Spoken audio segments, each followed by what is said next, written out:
ఈ ఫండ్స్ నుంచి జేబులోకి వచ్చినా ఏం కాదు. నరేంద్ర మోడీ గారు నాకు ఇస్తే నేను చేసి మీకు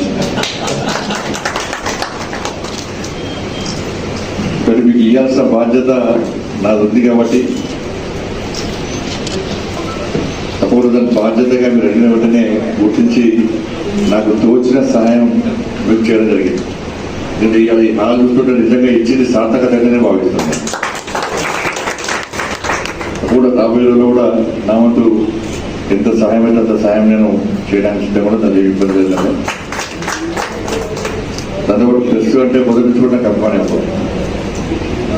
బండి సంజయ్ కేంద్ర మంత్రి అయిండు అంటే దానికి ప్రధాన కారణం నేను చేసిన ఉద్యమంతో పాటు నేను చేసిన ఉద్యమాలను front page, back page, third page మీరు పెట్టిన బట్టి ఉద్యమించారు.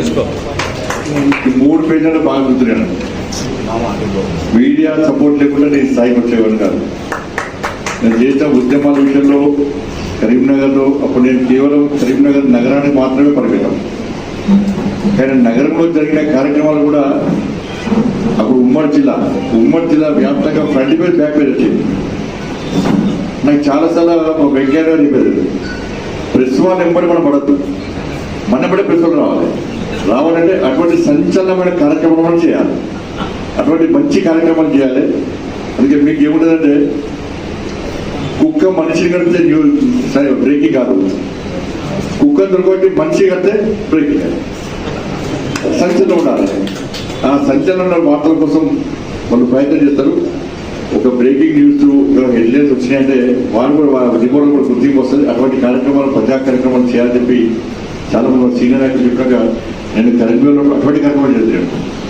నేను కార్యక్రమాలు తీసుకున్నా అంటే కంపల్సరీ మీడియా మొత్తం వస్తుంది, పోలీస్ మొత్తం వస్తుంది, ఇద్దరు వస్తారు. మీడియా వస్తుంది, పోలీస్ వస్తుంది. అర్ధరాత్రి ఉద్యమాలు చేస్తూ ఉంటాను. ఈ ఉద్యమాలు మీరు కనుక మీడియా కింద చూపెట్టకుంటే నేను కరీంనగర్కి మాత్రమే పరిమితమయ్యాను, ఇంకా కార్పొరేటర్కి మాత్రమే పరిమితమయ్యాను.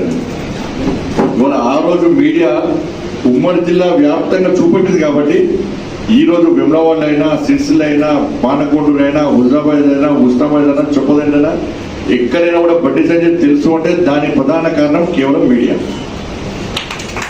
కాబట్టి అటువంటి మీడియాను నేను ఎప్పుడు పట్టుబడి చాలా మంది అప్పుడు స్టాఫర్స్ కానీ, బ్యూరోస్ కానీ అందరు ప్రతి ఒక్కరు రిపోర్టర్స్ అందరూ కూడా సాక్షిదారు పెట్టాం, ప్రసాదాలు పెట్టామట.